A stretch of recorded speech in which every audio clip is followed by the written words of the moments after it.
إن الحمد لله نحمده ونستعينه ونستغفره ونستهديه ونعوذ بالله من شرور أنفسنا وسيئات أعمالنا من يهده الله فلا مضل له ومن يضلل فلا هادي له ونشهد أن لا إله إلا الله وحده لا شريك له وأن محمدا عبده ورسوله صلى الله عليه وآله وسلم. Nous sommes toujours avec le hadith de Nu'man ibn Bashir. Rappelez-vous, on a dit que le hadith de Nu'man ibn Bashir est rapporté uniquement par l'imam Amir ibn Shurahil al-Sha'bi et Khaythama ibn Abdurrahman. Et ce hadith-là est rapporté en partie dans les recueils célèbres, comme dans notre cas avec le livre de l'imam An-Nawawi al-Arba'in qui se réfère au livre de Bukhari wa Muslim. Et on a dit ce hadith, ou bien on a dit ce passage, il lui faut encore deux autres passages pour qu'il soit complet. Et on a dit que le Nabi sallallahu alayhi wa sallam a dit le halal bayyin ou le haram bayyin avec les différentes formulations du texte. Et puis le deuxième passage, c'est le passage qui parle sur ce morceau qu'Allah Ta'ala a mis dans le corps de fils d'Adam. Et le troisième passage, c'est que lorsque le Nabi sallallahu alayhi wa sallam dit mathalul mu'minin fi tawaddihim wa tarahumihim, il nous dit l'exemple des croyants, ou bien de l'amour, l'affection entre les croyants, etc. C'est comme le corps, que lorsque un membre de ce corps-là est éprouvé, et bien le reste du corps est éprouvé également. Et on a dit, c'est ça le hadith qui est complet selon les différentes chaînes de transmission. Et on a dit que ce hadith, on voit bien clair que ce hadith nous oriente plus vers une orientation différente que ce qu'on connaissait déjà, car ce hadith, quand on prenait que son premier passage, on pensait que le Nabi sallallahu alayhi wa sallam voulait établir une loi de halal ou al-haram, ce qu'on peut faire, ce qu'on ne peut pas faire. Donc on a comment dire, limité ce hadith-là dans les questions juridiques, halal, haram, etc.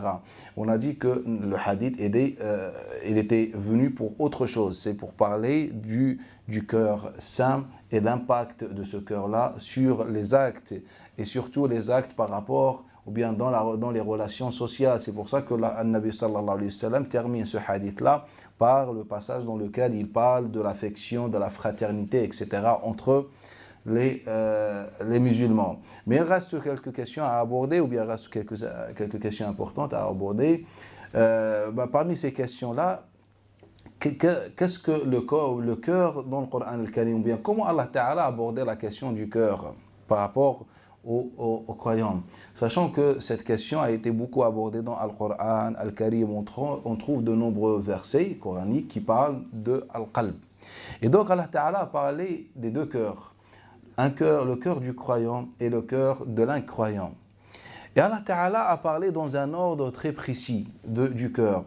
Si on prend par exemple les cœurs des incroyants, Allah Ta'ala a parlé dans un ordre très pertinent.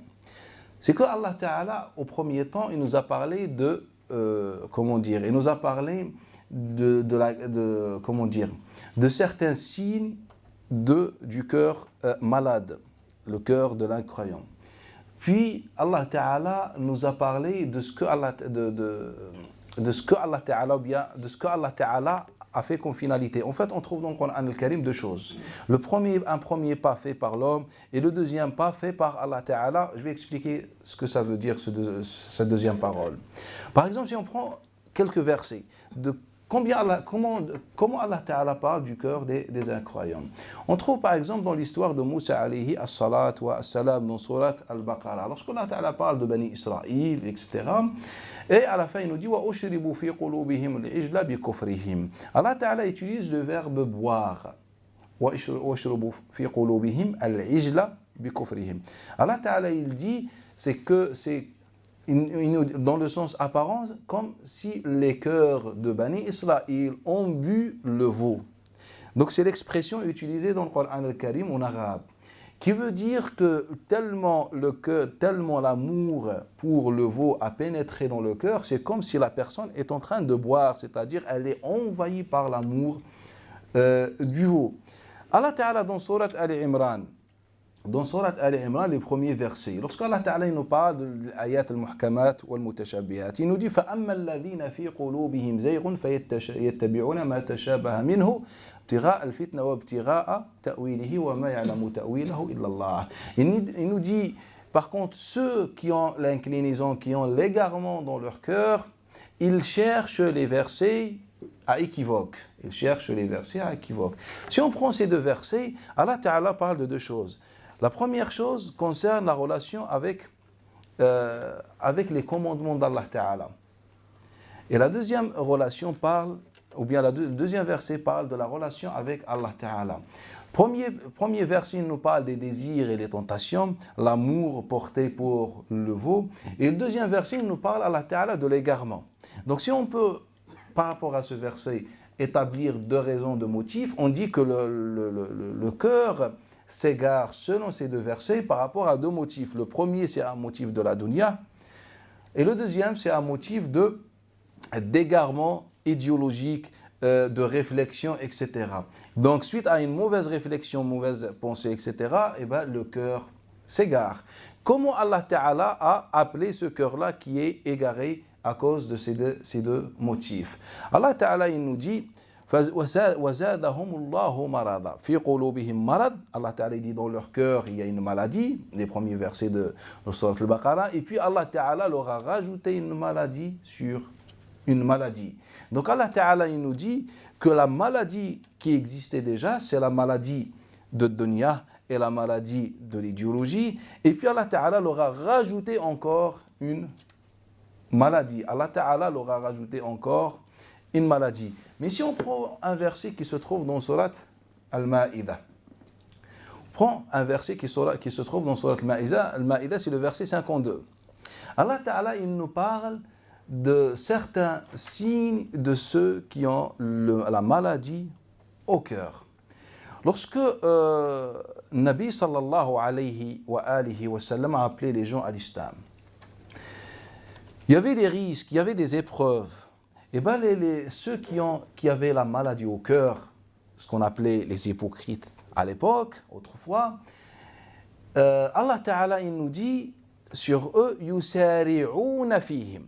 Donc Allah Ta'ala, regardez, lorsqu'Allah Ta'ala a envoyé Nabi sallallahu alayhi wa sallam, il était à Médine et il a appelé les gens à la ilaha illallah, il y en a qui ont répondu, d'autres qui ont refusé. Sachant que la majorité a refusé le message de Nabi sallallahu alayhi wa sallam. Si on prend en considération les différentes tribus, donc les Médinois au final ne représentent qu'une petite minorité dans la grande population de Médine avec ces différentes religions et tribus, et aussi origines. Et donc il y avait une minorité qui a accepté l'islam. Et cette minorité a subi des épreuves, Et donc les mouchriquines, ou bien ceux qui montraient l'islam apparent, mais dont leur cœur n'était pas encore des vrais musulmans, Allah Ta'ala a dit sur eux une parole intéressante. Yusari'una fihim, c'est-à-dire ceux qui ont la maladie au cœur, qu'est-ce qu'ils font? Ils se précipitent vers les autres, c'est-à-dire vers les non-musulmans, les incroyants, les ennemis, pour avoir plus de force. Car ils pensaient que les autres posséder les causes de la réussite, posséder les causes de la dunya.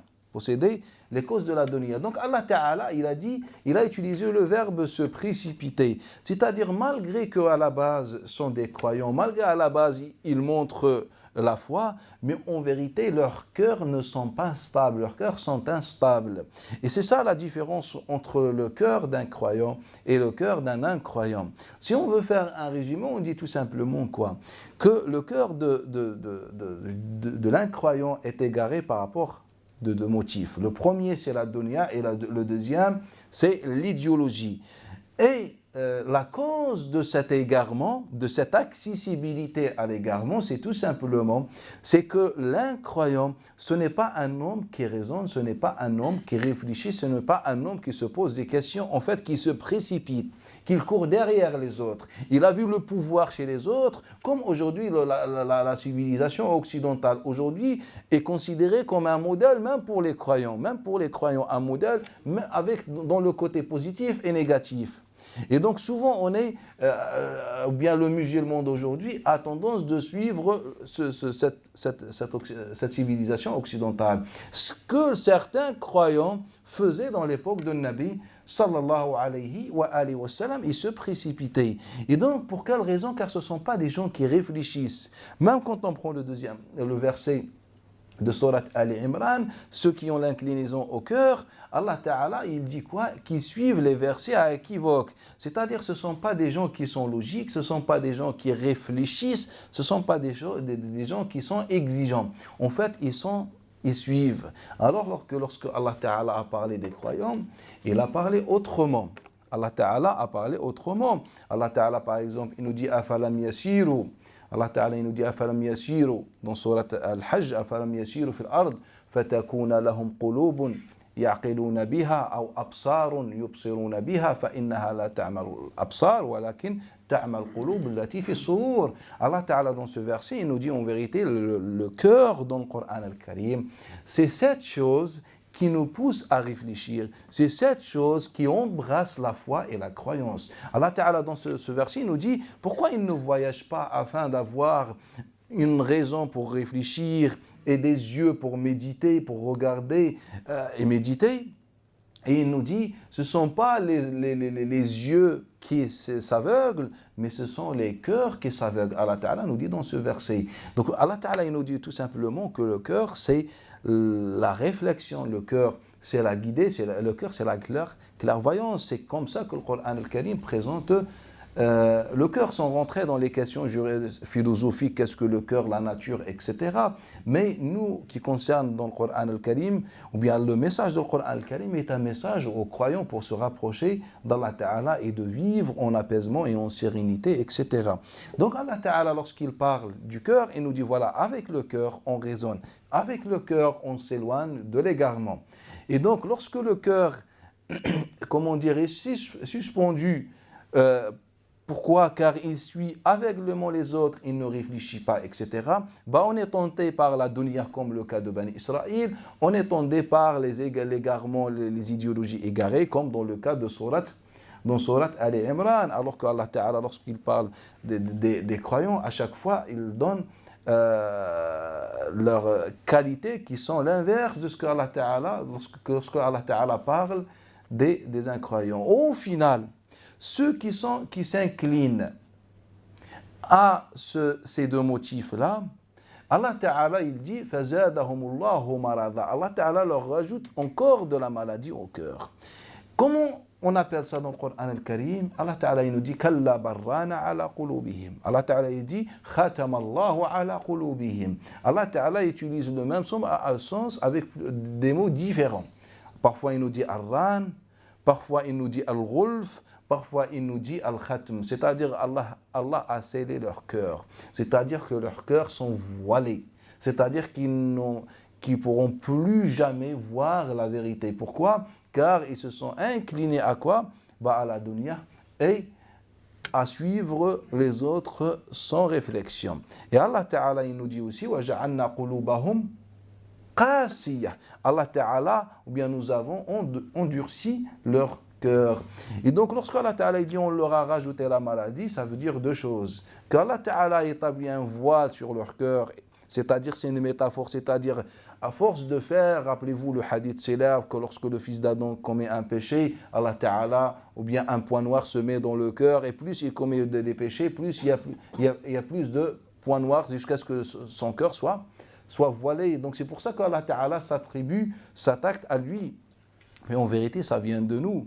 Donc Allah Ta'ala, il nous parle de ceux qui s'inclinent à ces deux motifs-là, et ils ont le voile dans leur cœur, et ils ont les cœurs durs, contrairement aux croyants. Allah Ta'ala, il dit وَلَوْ كُنْتَ فَضًّا غَلِيظًا لَانْفَضُّوا مِنْ حَوْلِكَ. Allah Ta'ala dit directement et clairement à son messager que si tu étais dur, ou bien si tu avais un cœur dur, il serait comment dire, loin de toi, ou bien il s'éloigne de toi. Allah Ta'ala dit à son messager Nabi sallallahu alayhi wa sallam, et il lui dit وَلَوْ أَنْفَقْتَ مَا فِي الْأَرْضِ جَمِيعًا. Allah Ta'ala dit même si tu avais dépensé tout ce qu'il y a sur la terre, tu n'aurais pas pu établir l'affection entre eux, mais c'est Allah Ta'ala qui a établi cette affection. Toujours Allah Ta'ala, il parle des qualités des croyants, que le cœur des croyants est un cœur qui est doux, contrairement au cœur des incroyants. Donc en conclusion, Allah Ta'ala nous dit quoi? Allah Ta'ala, il nous dit, si on résume les versets, que les motifs d'égarement sont deux. Un motif de dunya et un motif de la non-réflexion qui mène à l'égarement. Et que ces motifs-là créent quoi? Créent la soumission et l'inclinaison aux autres. Et une fois on arrive à ce stade-là, ben Allah Ta'ala met le voile. Qu'est-ce que le voile? C'est les péchés qui s'accumulent et qui couvrent le cœur. Et les cœurs ainsi deviennent durs. Donc on est censé voir quoi? On est censé voir les croyants avec des cœurs doux. Les croyants réfléchir. Les croyants sont meilleurs. Les croyants sont devant. Alors, mais malheureusement, aujourd'hui, ce n'est pas le cas. Aujourd'hui, les croyants sont mauvais pratiquement dans tout. Quand on parle de la réflexion, tout le monde réfléchit sauf les musulmans. Quand on parle des savants, du savoir, tous les savants de toutes les sciences qui existent réfléchissent sauf les savants musulmans. Et à chaque fois, ce qu'on voit, à chaque fois. Quand on parle des relations, on parle, regardez aujourd'hui, qui nous appelle vers la bienfaisance, qui nous appelle vers la douceur, même avec les animaux, avec n'importe quoi. Eh bien, c'est les autres. Est-ce que les musulmans donnent l'exemple? Non. Maintenant, il faut qu'on s'interroge. Qui a le cœur, le bon cœur selon Al-Qur'an al-Karim? Est-ce celui qui dit La ilaha illallah, il s'arrête là? Ou bien celui qui a un cœur doux et qui a un cœur qui réfléchit? Je pense que c'est la question la plus pertinente. Car le Coran al-Karim nous a parlé clairement. Il nous a dit, prenez l'exemple de ces mauvais croyants. Ces mauvais croyants, et ils suivent les autres. Pourquoi? Car les autres ont la dunya, ont la puissance. Ils regardent juste le côté apparent des choses. Alors que les vrais croyants regardent les vraies causes. Et donc, il faut qu'on se pose la question, qui est le croyant aujourd'hui? Est-ce que c'est lui qui dit La ilaha illallah, ou bien celui qui a le cœur doux et celui qui réfléchit? Je pense que le Coran al-Karim a déjà répondu à cette question, car Allah Ta'ala, pourquoi nous a donné ce cœur-là? Il nous a donné pour réfléchir. Il nous a dit, par exemple, dans le verset dans Surat al-Hajj, il nous dit, pourquoi vous ne voyagez pas afin d'avoir un cœur qui réfléchit, etc. C'est-à-dire afin de mettre en pratique, afin de profiter de ce bienfait qu'Allah Ta'ala vous a donné. Nous, on ne réfléchit pas malheureusement. Et ça, c'est un problème. Et donc, si on revient à notre hadith de Nabi sallallahu alayhi wa sallam, il nous dit, dans le cœur, il y a un morceau. Dans le cœur, il y a ou bien dans le corps, il y a un morceau, ou bien il y a une partie. Et cette partie, c'est la cause, ou bien c'est elle qui reflète réellement l'état de la personne. Donc, si le cœur est bon, les actes sont bons. Si le cœur est mauvais, les actes sont mauvais. Donc on ne peut pas, selon ce hadith et selon le verset dans lequel Allah Ta'ala dit فَلَمَّا زَاغُوا أَزَاغَ اللَّهُ قُلُوبَهُم, lorsqu'ils se sont inclinés, Allah Ta'ala a incliné leur cœur. Ou bien ils se sont égarés, Allah Ta'ala a égaré leur cœur. Donc Allah Ta'ala parle d'un égarement des actes et ce qui engendre l'égarement du cœur. Donc aujourd'hui, on ne peut pas, selon le verset, le hadith et les différents textes, on ne peut pas imaginer un musulman qui fait des mauvaises actions et qui a un cœur bon. Ça n'existe pas selon la vision islamique. Soit tu fais des bonnes actions et ton cœur est sain, soit tu fais des mauvaises actions et ton cœur est malsain, n'est pas sain, auprès d'Allah Ta'ala. Même si tu dis, voilà, moi j'ai la foi dans le cœur, etc. Mais c'est les actes qui te contredisent. Et c'est ça qui compte. Donc Allah Ta'ala, il nous parle de ce lien, de cette dépendance. Que le cœur dépend des actes, les actes dépendent du cœur. فَلَمَّا زَاغُوا أَزَاغَ اللَّهُ قُلُوبَهُم. Lorsqu'ils se sont égarés, Allah a égaré leur cœur. Donc, il faut qu'on se pose la question, on ne parle pas des exceptions de faire des péchés, faire tauba, etc. On parle dans le cas général. Lorsqu'on voit quelqu'un qui fait des mauvaises actions, bah, automatiquement, ce n'est pas nous qui jugeons, mais automatiquement, on comprend quoi? Que selon le Coran al-Karim, le cœur est mauvais. Donc si je vois que je fais des mauvaises actions, eh ben, mon cœur auprès d'Allah Ta'ala est mal placé. Donc c'est ça la logique. Et quand je vois que j'ai l'envie de faire et j'essaye de faire les bonnes actions, et bien pour moi, mon cœur auprès d'Allah Ta'ala est mieux placé. Et donc je dois travailler sur cet objectif. Et ça c'est important. Pourquoi? En fait, le Nabi sallallahu alayhi wa sallam nous a donné le secret. Car c'est un hadith qui est important, ce hadith qui parle du cœur. Car déjà les hadiths qui parlent de ce sens-là dans ce contexte sont notoires. Mais là, on a l'occasion de parler sur le hadith de Nu'man ibn Bashir pour montrer que le cœur est le plus important. On va prendre un hadith que rapporte l'imam al-Kharaiti d'après Abdurrahman ibn Jubayr ibn Mut'im, d'après son père, d'après Nu'man ibn ou bien Nawas ibn Sim'an. رضي الله عنه أن النبي صلى الله عليه وآله وسلم قال ضرب الله مثلا. Allah Ta'ala a donné une métaphore, un exemple. Si vous voulez qu'on apprenne comment notre exemple sur terre, Allah Ta'ala, Nabi sallallahu nous dit ضرب الله مثلا. Allah Ta'ala vous a donné une métaphore qui parle de nous. Sirat mustaqim, une voie droite, un sentier droit. وعلى يمينه جدار. Et sur son côté, ou bien ses côtés, il y a un mur. Et chaque mur contient plusieurs portes. Et chaque porte est fermée par un rideau. وعلى صدر الصراط. Et à la tête de Sirat, de cette voie, de ce sentier, داع يدعو. داع يدعو إلى الخير, quelqu'un qui appelle au khayr, à la bienfaisance. ومن فوق الصراط, et au-dessus de la voie, un autre da'i, quelqu'un d'autre aussi qui appelle. Et il dit au fils d'Adam, n'ouvre pas les rideaux. Et là, le Nabi sallallahu alayhi wa sallam, il nous dit, as-sirat, c'est la vie du croyant. Les rideaux sont les limites d'Allah Ta'ala.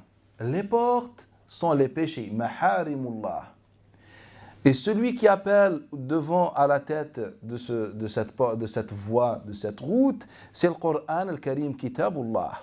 Et celui qui est au-dessus, qui veille pour qu'on ne rentre pas, on ne pénètre pas dans les portes, c'est Al-Qalb. Et c'est pour ça que le Nabi sallallahu alayhi wa sallam, dans le hadith de Salama, radiallahu anha, il nous dit إِذَا أَرَادَ اللَّهُ بِعَبْدٍ خَيْرًا جَعَلَ لَهُ وَاعِظًا مِنْ نَفْسِهِ. Lorsque Allah aime le bien pour un serviteur, il lui donne quoi? Il lui donne un wa'id fi qalbihi. Il lui donne une conscience dans son cœur. Il lui donne une bienveillance dans son cœur. Donc lorsque Allah Ta'ala aime quelqu'un, il lui donne quoi? Il lui donne la vie du cœur. C'est que le cœur veille pour qu'on ne touche pas à ses péchés. Et c'est ça l'exemple que le Nabi sallallahu alayhi wa sallam nous donne. Et là, on voit clairement que le cœur a un rôle très important.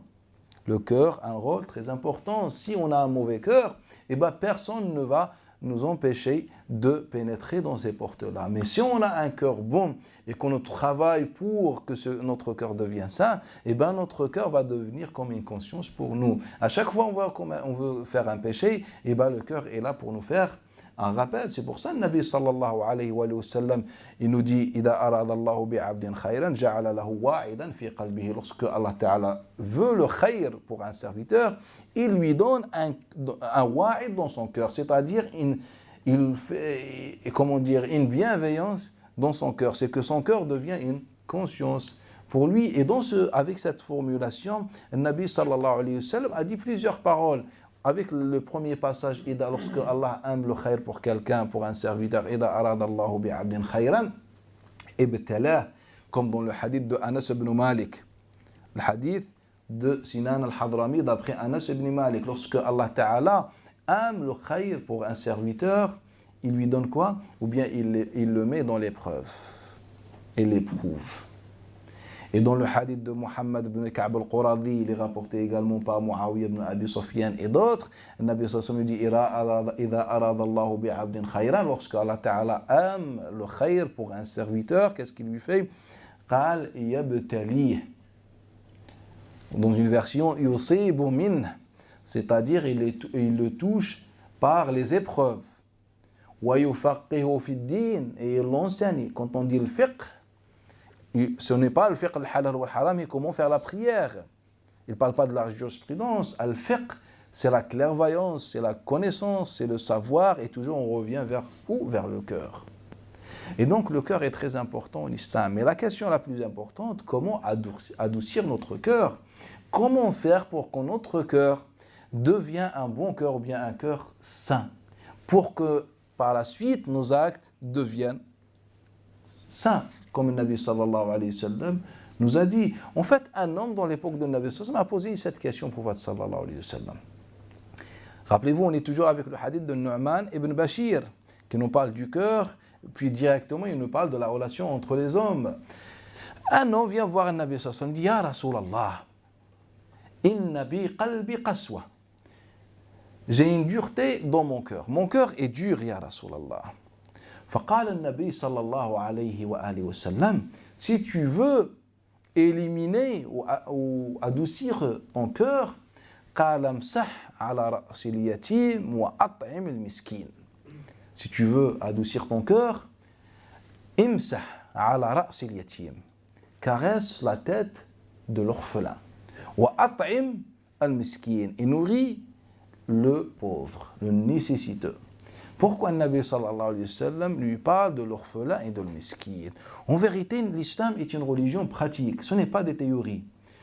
En fait, il faut que tu vives, il faut que tu descends dans la réalité et tu vis les choses.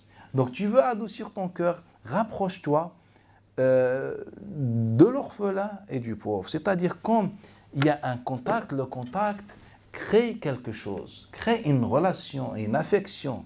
Il y a un secret entre les deux. Ce n'est pas une théorie de Nabi sallallahu alayhi wa sallam qui nous donne. Tu veux quelque chose, je te donne quelque chose de concret. Tu veux adoucir ton cœur, je te donne quelque chose de concret. Va voir un orphelin. Et quand Nabi sallallahu alayhi wa sallam dit caresse, etc., c'est une métaphore. C'est-à-dire, sois bon, fais-lui un câlin, sois bon avec lui, aide-le, une bonne parole. Et comme ça, tu vas adoucir ton cœur. Tu veux aussi éliminer cette dureté du cœur, et va voir un nécessiteux, aide-le, donne-lui de la nourriture, veille pour son confort, etc. Et Allah Ta'ala va changer ton cœur. Donc c'est quelque chose de concret. Pardon. Plus on est dans la relation avec les autres, plus notre cœur devient encore plus doux bi'idnillahi ta'ala, selon le conseil de Nabi sallallahu alayhi wa sallam. Nous on était avec un hadith qui nous parle de halal ou le haram. Et qu'est-ce qu'on a fait? On l'a orienté vers le halal ou le haram dans le sens apparent. Alors que Nabi sallallahu alayhi wa sallam parlait de le halal ou le haram qui touche notre relation avec les autres, ou bien qui touche les relations sociales, et qui Nabi sallallahu alayhi wa sallam ne parlait pas dans ce hadith là des questions juridiques. Est-ce que je mangeais la présure? Est-ce que je mangeais la gélatine? Ou je ne sais pas, ou l'alcool, ou je ne sais pas, dans les produits alimentaires, etc. Alors, le Nabi sallallahu alayhi wa sallam a fait un discours, et dans ce discours, Allah Ta'ala, le Nabi sallallahu alayhi wa sallam nous a appelé à éviter al-haram, et nous a rappelé qu'il faut venir à Allah Ta'ala avec un cœur sain, comme Allah Ta'ala dit, illa man atallaha biqalbin salim, sauf celui qui vient vers Allah Ta'ala avec un cœur saint. Donc, et le Nabi sallallahu alayhi wa sallam nous rappelle que le cœur, c'est lui qui gère nos actes. Et puis, Nabi sallallahu alayhi wa sallam termine son hadith en nous parlant de qui? Ou bien de quoi? De nos relations, ou bien des relations avec les autres. Il nous dit que l'exemple de l'amour, l'affection, la fraternité, etc. entre les croyants, c'est comme un corps. Est-ce qu'on a réalisé cette harmonie que le corps a? Bien sûr que non. Et donc, le Nabi sallallahu alayhi wa sallam nous dit le halal bayyin wal haram bayyin, et le plus important dans le din, c'est quoi? C'est la relation entre les autres. Vous allez me dire pourquoi. Le plus important, ce n'est pas de savoir le halal ou le haram. C'est pour ça que le Nabi sallallahu alayhi wa sallam nous oriente. Comme on l'avait déjà dit, le halal, c'est ce qui est halal dans le Coran, et le haram, ce qui est dans le Coran.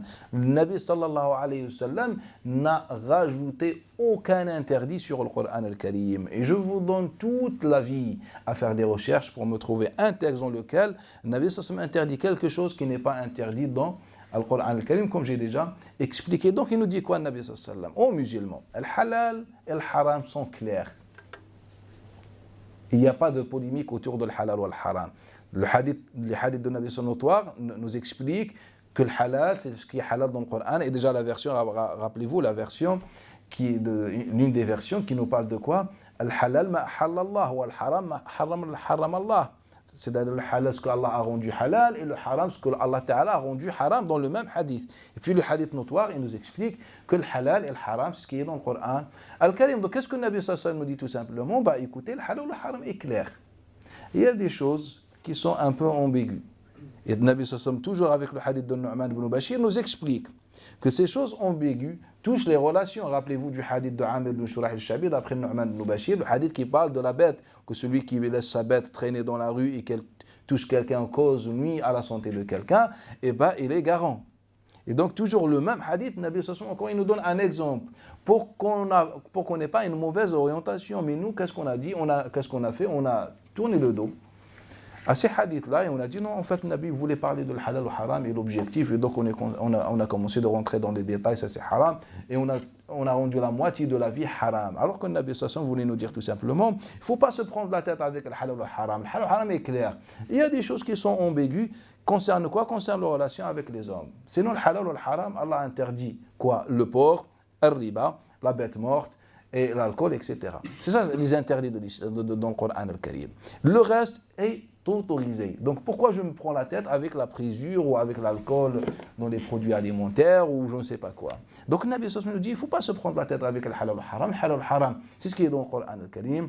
Et il nous dit il y a des choses qui peuvent mener au haram. Il nous donne un exemple dans l'une des versions de ce hadith-là. Il nous donne comme celui qui laisse sa bête et qu'elle frappe ou tape quelqu'un, et ben il est garant auprès d'Allah Ta'ala. Ce qu'il a fait, ce n'était pas haram. Le fait de laisser la bête dehors, ce n'est pas haram. Mais ça peut mener à l'interdiction dans le cas si la bête met des coups à quelqu'un. Et donc c'est ça ce que le Nabi sallallahu alayhi wa sallam voulait nous dire. Dans un hadith qui est rapporté par les grands compagnons, Uthman ibn Affan, Abdullah ibn Mas'ud et d'autres. Donc, Amr ibn Dinar, Uthman ibn Ata ibn Farroukh et d'autres rapportent d'après Uthman ibn Affan, Abdullah ibn Umar al-Awdi et d'autres d'après Abu Sa'id al-Khudri. أن النبي صلى الله عليه وآله وسلم قال إن المسلم. Regardez les hadiths que vous entendez jamais parler. Car nous, on entend parler de quoi? C'est que ce que les 6 savants célèbres ont mis dans leur recueil. Ce n'est pas moche, ce n'est pas méchant, ce n'est pas négatif. Mais malheureusement, ça ne veut pas dire qu'on a l'islam ou bien qu'on a l'intégralité de la sunna de Nabi sallallahu alayhi wa sallam. Donc les jours, qu'est-ce qu'ils vont faire? Ils vont faire piocher dans ces livres-là et puis ils vont faire des discours. Et donc toute notre vie va être autour de ces hadiths-là qui sont mis dans des chapitres selon la vision de chaque auteur.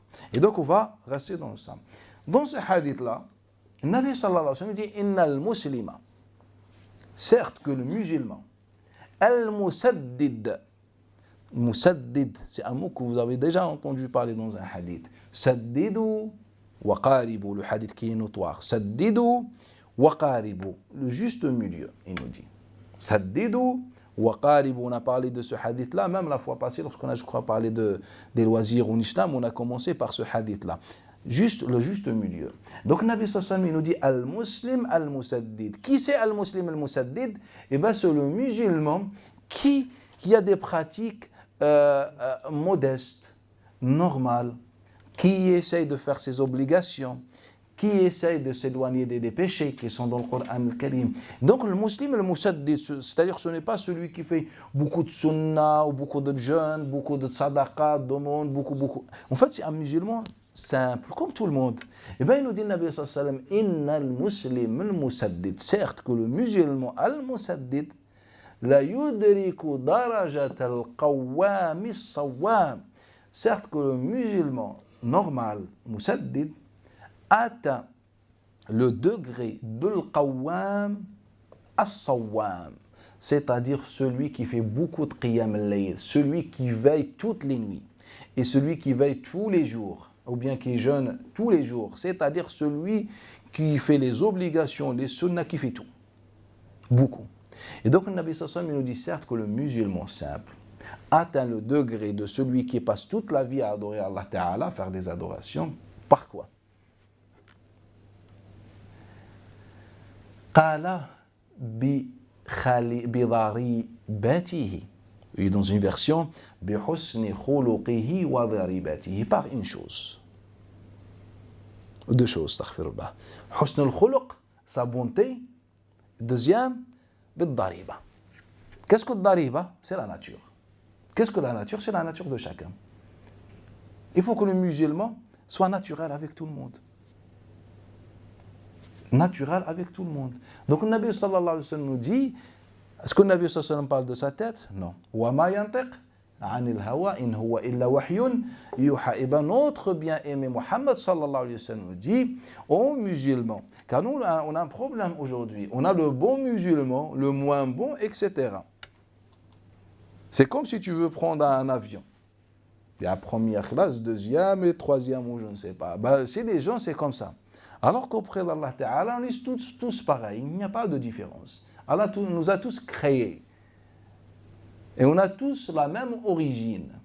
Et donc, auprès d'Allah Ta'ala, il n'y a pas cette différence. Et déjà, Allah Ta'ala, dans le Coran, a interdit à son messager de faire la différence. Il n'y a pas le mauvais et le bon croyant. Il n'y a pas le... Seul Allah Ta'ala qui sait. Donc, seul Allah Ta'ala qui pourra dire, bah, tu es bon et tu es mauvais. Et ça, c'est quand? C'est le jugement dernier. Mais dans cette dunya, dans cette vie, il n'y a pas le bon et le mauvais. Le bon et le mauvais, c'est Allah. Entre nous, on est tous pareils. Et donc, le Nabi sallallahu alayhi wa sallam donne l'espoir aux musulmans. Simple. Il leur dit, ne vous inquiétez pas. Vous pouvez atteindre le degré de celui qui passe toute sa vie en train d'adorer, etc., faire des le Coran, etc. Par quoi? Par deux choses. Soyez bon. Et deuxième chose, soyez naturel. Est-ce que le Nabi Sassam te demande je ne sais pas, il te dit sois juste toi-même. Et deuxième chose, sois bon. Essaye d'être gentil avec tout le monde et sois naturel. C'est ce que le Nabi sallallahu alayhi wa sallam nous demande. Anas ibn Malik, dans le hadith que rapporte Abdullah al-Hazini, Humayd, Thabit al-Bunnani, et les différents élèves de Anas, tous nous rapportent d'après Anas qu'un jour, on a fait l'appel à la prière, l'iqama, deuxième appel à la prière, c'est-à-dire on était prêt à faire la prière obligatoire. قال فجاء رجل, lorsqu'un homme arrive, فقال يا رسول الله لي حاجة وبي فقر. يا رسول الله, j'ai un besoin et j'ai une pauvreté, c'est-à-dire j'ai besoin un peu d'argent si tu peux m'aider. قال فانطلق مع النبي صلى الله عليه وسلم, et puis le Nabi صلى الله عليه وسلم est parti. Est-ce que le Nabi a fait cette prière obligatoire après l'appel à la prière? Non. انطلق معه النبي صلى الله عليه وآله وسلم. قال فأقبل ثم أقبل فصلى. Et puis il est venu plus tard le Nabi صلى الله عليه وسلم et il a prié comme tout le monde. Il a prié comme tout le monde. En fait, dans tout ce que tu fais dans la vie, tu le fais pour Allah Ta'ala, comme bonnes œuvres. Je parle des bonnes œuvres. Tu le fais pour Allah Ta'ala. Tu prépares du thé et tu donnes à quelqu'un, par exemple. C'est une adoration. Tu aides quelqu'un, c'est une adoration. Un sourire à quelqu'un, c'est une adoration. Tu sers quelqu'un à boire, c'est une adoration. Tout ce que tu fais est une adoration. Donc tu vas faire la prière, c'est une adoration. Tu vas faire une prière, c'est une adoration. Quelqu'un a besoin de toi, comme dans le cas de Nabi sallallahu alayhi wa sallam, avec cet homme. Quelqu'un a besoin de toi. Est-ce que tu l'aides ou tu pries et tu le laisses crever? Ça se trouve, il est vraiment, il ne peut pas attendre. Et bien, Nabi sallallahu alayhi wa sallam a fait les deux adorations. Il est parti, puis il est revenu après prier. Est-ce que cela a fait de Nabi sallallahu alayhi wa sallam un mauvais musulman, un mauvais croyant? Chez nous, si, c'est un mauvais croyant, celui qui fait ça. Ah, tu ne pries pas? Tout à l'heure, il y avait l'heure de la prière, mais je t'ai vu partir. Ah, tu n'as pas prié à l'heure, ou je ne sais pas. Et bien, Nabi sallallahu alayhi wa sallam, cela ne lui posait pas problème. Je vous dis encore autre chose. Pour savoir qu'on ne comprend pas mieux notre dîne. Est-ce qu'Allah Ta'ala accepte si un non-musulman rentre à la mosquée avec nous et il fait une adoration, la prière par exemple subh? Est-ce que cette prière est acceptée? Un non-musulman. Donc théoriquement c'est non, car il faut qu'il y ait une intention, bien d'islam, etc. Imaginez un non-musulman a aidé quelqu'un. de n'importe quelle façon, est-ce qu'il est récompensé ou pas? Il a l'ajr, la récompense ou pas? Donc selon les savants musulmans, il n'a pas de récompense. Pourquoi? Il est kafir. Il est quoi? Mécréant. On aime beaucoup cette parole, car Allah n'a jamais utilisé dans le Coran le mot mécréant. Il a utilisé un mot arabe, mais ça ne suffit pas mécréant. Bref, selon le fuqaha, Allah il n'a pas de récompense. Selon Nabi sallallahu alayhi wa sallam, il a une récompense. Le hadith de Qais, de Tariq ibn Shihab, d'après Qais ibn Muslim. Qais ibn Muslim d'après Tariq ibn Shihab, d'après Abdullah ibn Mas'ud, أن النبي صلى الله عليه وسلم قال ما محسن أحسن ما محسن أحسن.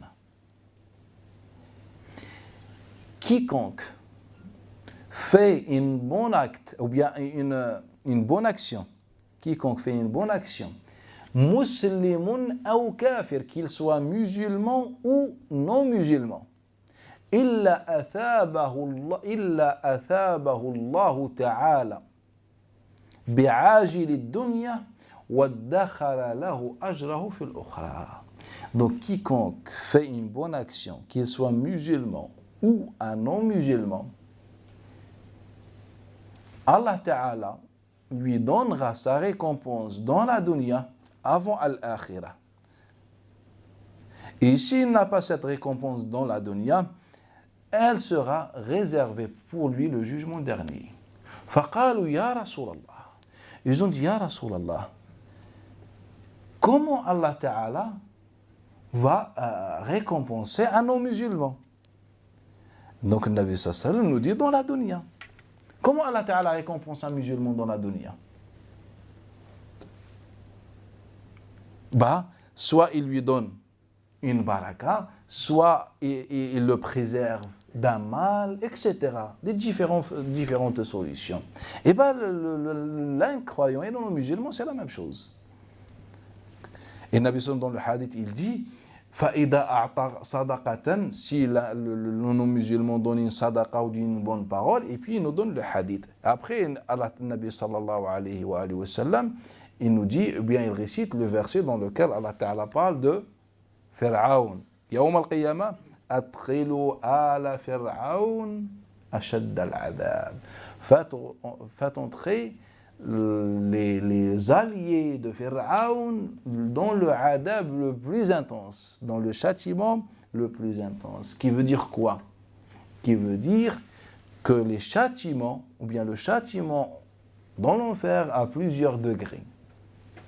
Et donc si on prend un croyant, ou bien un incroyant, qui connaissait le message d'Allah Ta'ala, qui connaît le message d'Allah Ta'ala, mais il a refusé tout simplement l'islam. Il a refusé l'islam, comme les incroyants cités dans le Coran. Car là, on parle du Coran. Il nous dit pour les alliés de Pharaon, faites-les rentrer dans quoi? Ashad al-adab, le adab le plus dur, le plus intense. Et les incroyants comme Pharaon, mais qui n'ont pas commis les actes de Pharaon. Donc on comprend quoi? Qu'ils ont moins de châtiment. Et donc ces incroyants qui ont reçu le message et l'ont refusé, s'ils étaient bons, et ben dans la dunya, cette bonté est bénéfique pour eux. Ils seront préservés dans leurs biens, dans leur famille, le baraka, etc. Et personne ne vient me dire que le Nabi sallallahu alayhi wa sallam a dit c'est Allah Ta'ala, c'est comment c'est le hadith, ou bien si la dunya était équivalente à, je ne sais pas, l'aile des moustiques, ou je ne sais pas, c'est mensonge. Ça c'est M. Ka'b al-Ahbar qui a inventé ça. Ce n'est pas le Nabi sallallahu alayhi wa sallam qui a dit cette parole. Ad-dunya mal'ouna mal'oun ma fiha, la dunya est maudite et tout ce qui est sur la dunya est maudit également. Vous connaissez ce hadith, sauf dhikrullah ou alim illa dhikrullah ou ma wala wa alim wa muta'allim, sauf l'invocation d'Allah et ce qui est dans ce sens-là, ou alim, un enseignant, et muta'allim, celui qui apprend bien. C'est un mensonge, le Nabi n'a jamais prononcé cette parole.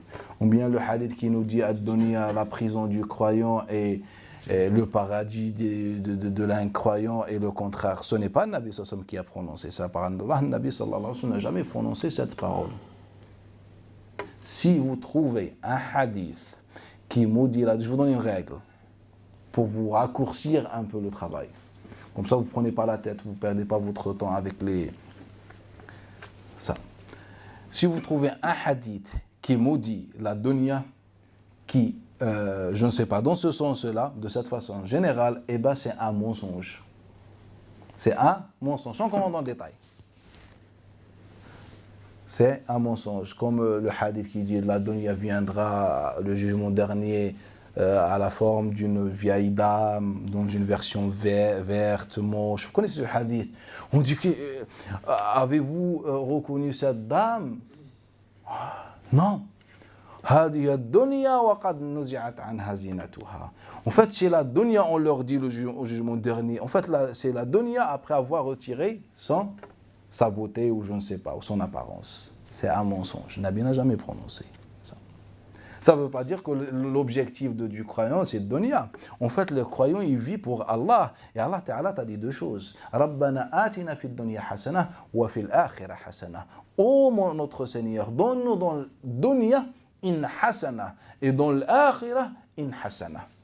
C'est-à-dire, donne-moi dans la dunya la belle vie et dans l'akhirah la belle vie. Tout simplement. Et donc la règle, c'est pour ça que les musulmans maudissent, tellement on a maudit la dunya, à chaque fois on justifie, on trouve des textes. Pourquoi on est ignorant? Bah, la dunya c'est haram. Pourquoi on est arriéré? Et bah, la dunya c'est haram. Pourquoi tout le monde est meilleur que nous? Et bah, eux ils ont la dunya et pour nous c'est la prison. Et pourquoi, etc. Bah, pourquoi un avocat sort de cette prison? Subhanallah. Et donc, à chaque fois, on justifie par ces prétextes. Alors que le Nabi sallallahu alayhi wa sallam n'a pas parlé de ça. Moi, je veux juste connaître Allah et adorer Allah comme le prophète m'a dit, sallam. Sans que les gens interviennent et se mettent entre le Nabi sallam et moi. Car ces hadiths-là, c'est les hommes qui les ont inventés. Et les hadiths sont nombreux dans ce sens-là. Je vous ai donné une règle. Si vous trouvez un hadith, Inch'Allah, bah, venez, Inch'Allah ta'ala, et je vous dirai qui a inventé ce hadith-là, tout simplement.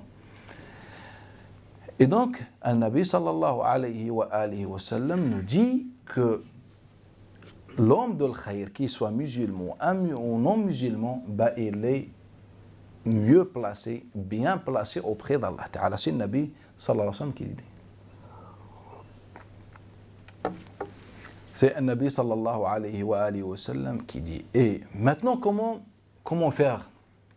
À cet homme, le Nabi sallallahu alayhi wa sallam, il dit, caresse la tête de l'orphelin et lui dit, nourris les nécessiteurs. Et donc, le Nabi sallallahu alayhi wa sallam nous oriente dans la même orientation qu'on a dans le hadith. Sois bon avec tout le monde, comme le Nabi sallallahu alayhi wa sallam l'était. Comme le Nabi sallallahu alayhi wa sallam l'était. Regardez, il y a un hadith de Nabi sallallahu alayhi wa sallam dans lequel il nous dit une parole importante. Il nous dit, هل تعلمون على من حرمت النار? Savez-vous sur qui on a interdit l'enfer dans ce sens-là? C'est-à-dire que le jugement dernier, il ne rentrera pas à l'enfer. Haram. Donc l'enfer, Allah a interdit à l'enfer de toucher cet homme. On a dit, Man ya Rasulallah? On a dit, Man ya Rasulallah? Qu'est-ce que le Nabi sallallahu alayhi wa sallam a dit? Car on a dit le hadith parle de deux choses. Le simple musulman peut atteindre le degré des grands pieux et croyants par quoi? Par deux choses. La bonté et la deuxième chose, bid-dariba. Qu'est-ce que le dariba? C'est la nature. Qu'est-ce que la nature? C'est ta propre personne, c'est toi-même. Pas quelqu'un d'autre. Il ne faut pas être hypocrite. Sois toi-même. Avec tes défauts et tout. Sois toi-même. Et donc, le Nabi sallallahu alayhi wa sallam, dans ce hadith-là, il nous dit cette personne n'entrera pas à l'enfer. Allah Ta'ala dira à l'enfer, je t'interdis de toucher cet homme. Qui veut dire tout simplement que cet homme directement au paradis. Directement au paradis. On parle de Nabi sallallahu alayhi wa sallam. On parle de Nabi sallallahu alayhi wa sallam. Le hadith de Abdullah ibn Mas'ud et de Uthman ibn Affan, c'est celui-ci. C'est juste, moi, j'ai confondu les chaînes de transmission. C'est le hadith de Abdullah ibn Mas'ud et de Uthman ibn Affan, c'est ce hadith-là. C'est ce hadith-là. Et l'autre hadith que j'ai cité sur celui qui est le musulman simple, etc., en fait, c'est un hadith notoire, c'est juste j'ai confondu. C'est un hadith notoire d'après Abi Saïd, Al-Khudri, d'après Abdullah ibn Abbas, Abdullah ibn Omar, Abu Huraira, Aisha radiallahu anha, et d'autres compagnons, c'est un hadith qui est notoire, pour que personne ne vienne me dire, ah bah le hadith il est faible, ou je ne sais pas. Bref. Et donc ce hadith-là qui est celui de Ibn Mas'ud et Uthman ibn Affan. Et donc c'est la vieillesse, parfois on confond les hadiths. Le Nabi sallallahu alayhi wa sallam, il nous dit هو اللين الهين السهل القريب. اللين الهين السهل القريب. لين doux, هين facile, سهل facile, qarib proche. En fait, on parle du même caractère. C'est le musulman qui est simple, proche de toi, c'est-à-dire accessible. Ce n'est pas compliqué. Tu peux faire ta vie avec lui, tu peux faire ton commerce avec lui, tu peux être voisin avec lui, tu peux prier avec lui, tu peux sortir, jouer avec lui. En fait, il est simple, il est facile, il est salis, sahl, hayyin, layyin, qarib. Il est proche. On l'aime. Pourquoi il n'est pas compliqué? Il n'est pas compliqué. Il ne casse pas la tête. Il est positif. Il t'aime. En fait, c'est ça, le musulman. Et dans la version de Uthman ibn Affan, on rajoute Qala wa man, et parmi, il nous donne un exemple, et celui qui est facile dans son commerce. Sois facile. Quand tu achètes quelque chose, il ne faut pas négocier trop. C'est normal. Il ne faut pas être très exigeant dans les futilités. Sois normal, facile. Et bien cet homme ne verra jamais la couleur de l'enfer. Jamais. Est-ce que le Nabi sallallahu alayhi wa sallam ici nous a dit il faut être bon avec, je ne sais pas faire les choses à tout le monde? Non, le Nabi sallallahu alayhi wa sallam nous dit tout simplement, sois toi-même, sois simple. Pourquoi tu compliques les choses? Sois simple, aime tout le monde. Ne te prends pas la tête pour rien du tout. Et bien c'est la parole de Nabi sallallahu alayhi wa sallam. Regardez, Anas ibn Malik dans le hadith notoire d'après lui. Tous ses élèves le rapportent d'après Anas ibn Malik. Il dit j'ai fréquenté dans une version 8 ans, dans une autre 10 ans. An-Nabi sallallahu alayhi wa sallam. Donc il a vécu avec le Nabi sallallahu alayhi wa sallam. On n'a pas un témoignage meilleur que celui-ci. Car ce témoignage va être confirmé par l'épouse de Nabi sallallahu alayhi wa sallam, Aisha, la même parole. J'ai vécu avec le Nabi sallallahu alayhi wa sallam 8 ou 10 ans. Qala fa wallahi, il jure par Allah Ta'ala, wallahi, il a jamais levé sa main sur moi, Nabi sallallahu alayhi wa sallam. Et moi, ce que je disais avant, et je le dis, en fait, si le Nabi sallallahu alayhi wa sallam n'a que cette qualité, moi je pense, pour les gens qui réfléchissent et qui sont honnêtes avec eux-mêmes déjà, eh bien, wallahi, la prophétie de Nabi sallallahu alayhi wa sallam ne serait jamais ambiguë à quelqu'un. S'il avait que cette qualité. C'est que le Nabi sallallahu alayhi wa sallam, on connaît tout de lui. Prenez le meilleur des hommes que vous avez pu connaître dans votre vie. Dans l'histoire. Prenez un philosophe ou un pieux dans l'histoire, etc. Et étudiez sa vie et vous allez trouver beaucoup de points négatifs. C'est-à-dire même vous-même, même celui qui est non musulman, je lui dis viens. Toi dans ta vie, viens, je te compare avec le Nabi sallallahu alayhi wa sallam. Le Nabi sallallahu alayhi wa sallam, on a tout de lui. On nous a rapporté comment il faisait ses besoins. Qu'est-ce qu'il faisait, comment il faisait ses besoins, des détails.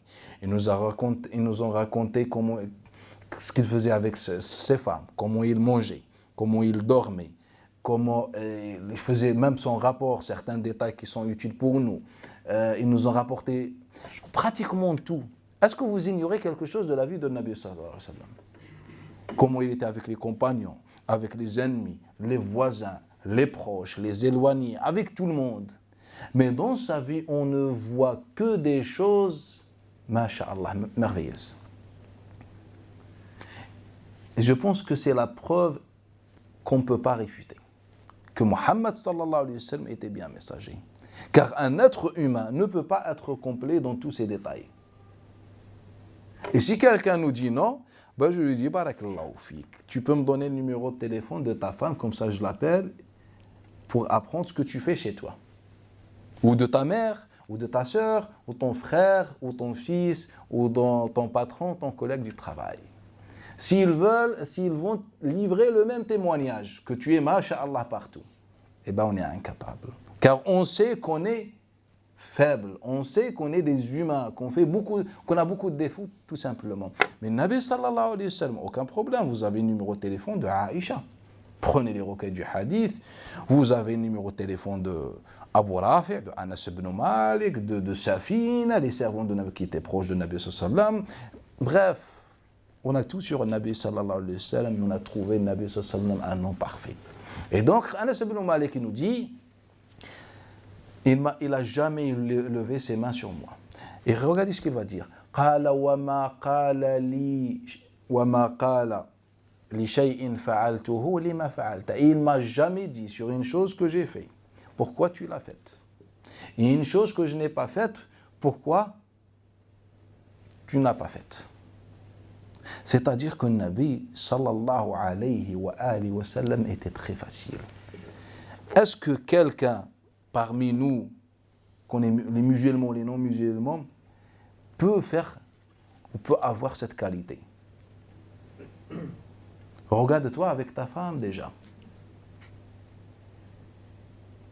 Comment ton comportement est un cassage de tête jour et nuit. Avec tes amis, regarde comment par exemple tu joues au sport par exemple. Comment tu es très exigeant, pourquoi le comment, il fallait faire une passe ou je ne sais pas, c'est vrai ou pas?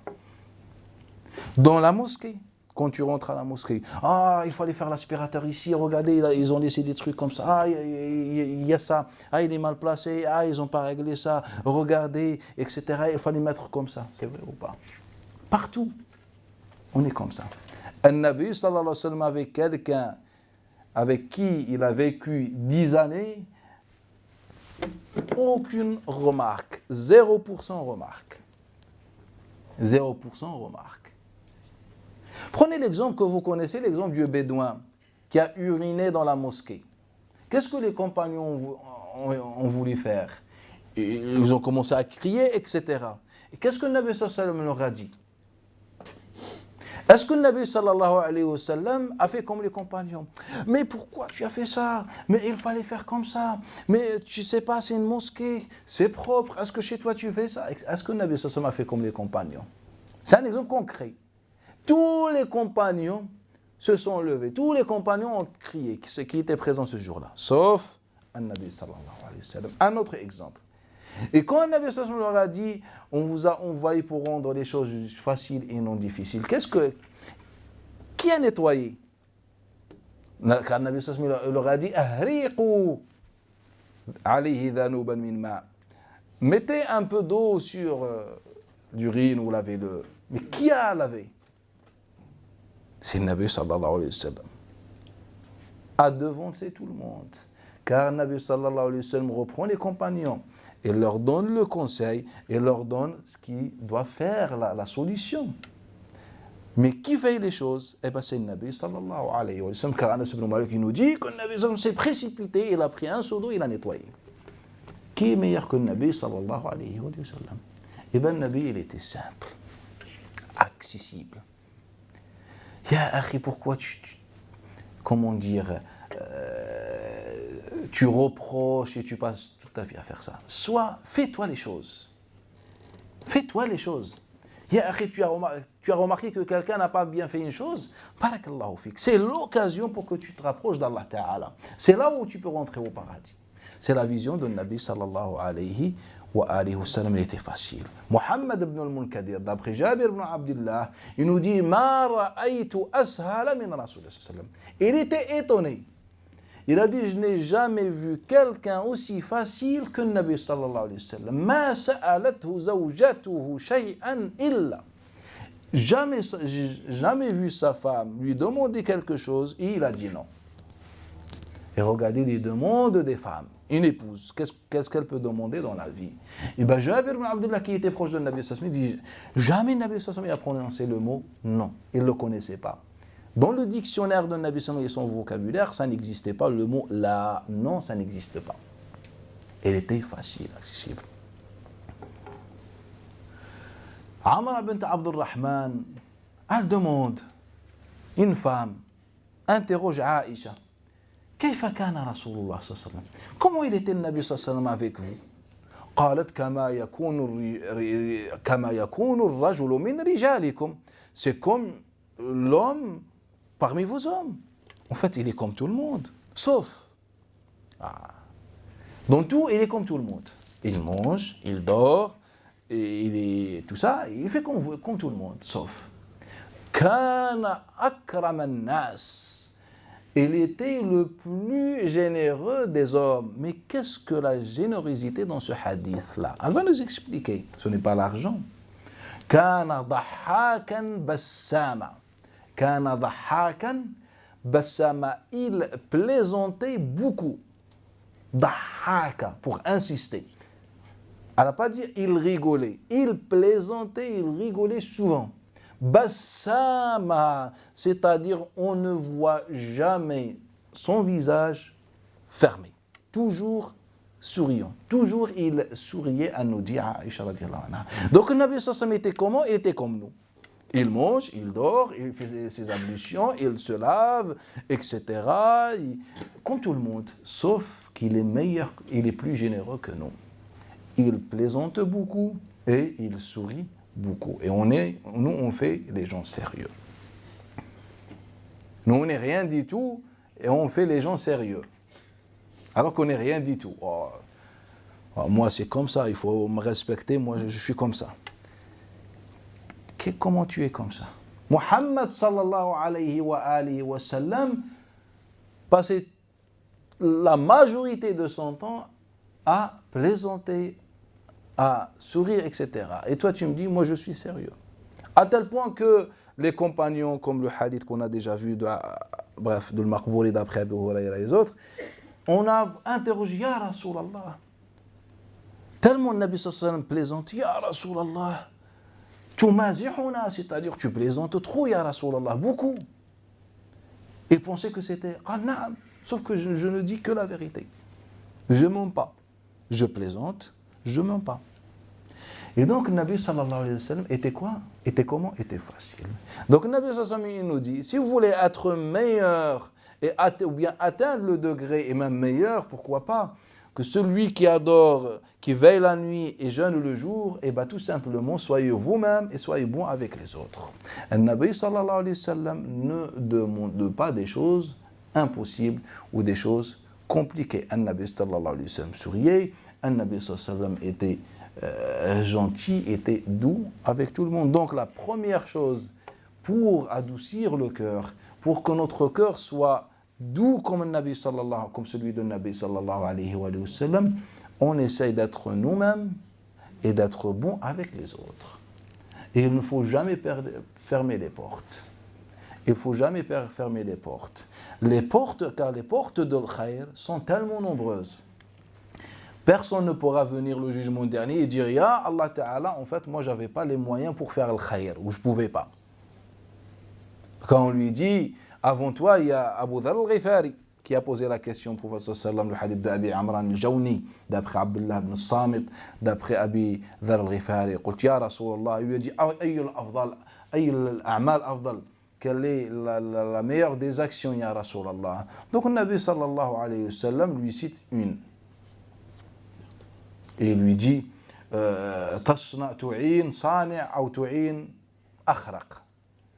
tu aides quelqu'un qui est en train d'accomplir une tâche.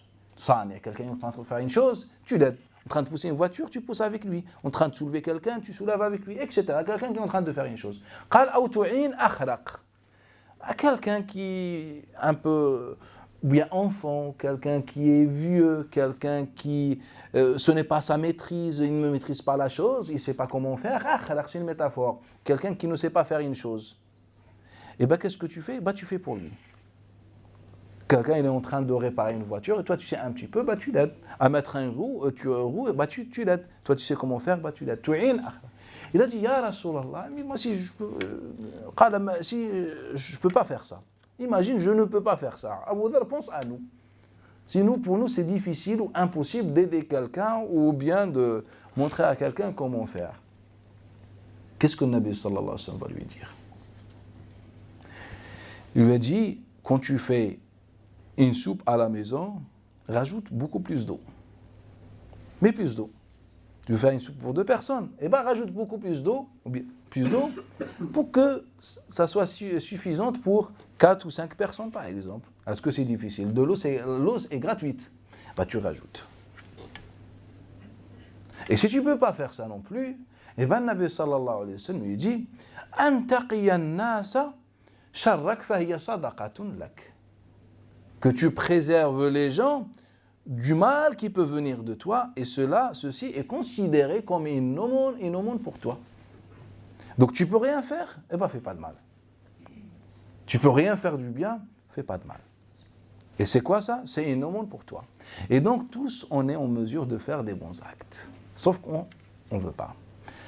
La première solution, et la deuxième solution pour adoucir le cœur, Allah Ta'ala il nous dit « Ala bi dhikrillahi tatma'innul qulub » Ala bi dhikrillah tatma'innul qulub, par l'invocation d'Allah ou l'évocation d'Allah Ta'ala, que les cœurs se tranquillisent, que les cœurs s'apaisent, que les cœurs sont dans la sérénité.